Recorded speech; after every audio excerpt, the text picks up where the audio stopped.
अगर सारे bulb same है तो इसका भी रेजिस्टेंस आर, इसका भी आर, इसका भी आर, इसका भी आर, है ना। तो अपने को निकालना नहीं है कि आर आर कितना हो जाएगा, अपने को सिर्फ करंट की बात करनी है। इधर I1 जाएगा, इधर I2 जाएगा। रेजिस्टेंस इसमें ज्यादा है, क्यों? यहाँ पे 2 रेजिस्टेंस है, यहाँ पे 1 रेजिस्टेंस है, इसीलिए मैं कह सकता हूं कि करंट किसका ज्यादा होगा। देख, सबसे ज्यादा करंट तो आई होगा, ऑब्वियस बात है भाई, तो मेन स्ट्रीम है करंट की। उसके बाद 2 हिस्सों में टूटेगा, तो बेटा यहाँ रेजिस्टेंस ज्यादा तो करंट कम, तो यहाँ पे करंट कम ले लिया मैंने I2।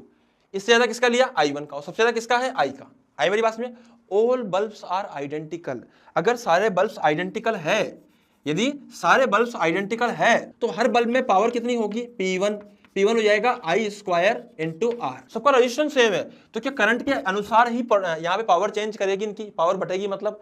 तो बेटा पावर किसकी कितनी हो जाएगी, ध्यान से देखते हैं। देखो, इसका करंट सबसे ज्यादा, फिर इसका, फिर सबसे कम इनका। सबसे ज्यादा पावर भी इसी की होगी, क्योंकि इसकी पावर कितनी हो जाएगी? P1 बराबर I स्क्वायर R, P2 बराबर, मैं लिख देता हूं यहाँ पे, P2 मतलब इस बल्ब के अंदर कितना आएगा? तो I1 स्क्वायर R। इसी प्रकार से अगर मैं पावर 3 की बात करूं, तो बेटा 3 वाले बल्ब में कितनी जाएगी? I2 square into R। इसी प्रकार से अगर मैं 4 वाले की बात करूं, तो कितनी जाएगी?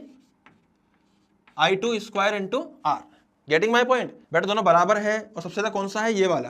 तो what I can write, P1 is greater than P2 is greater than P3 which is equal to P4। तो ये जाएंगे पावर के क्वेश्चन।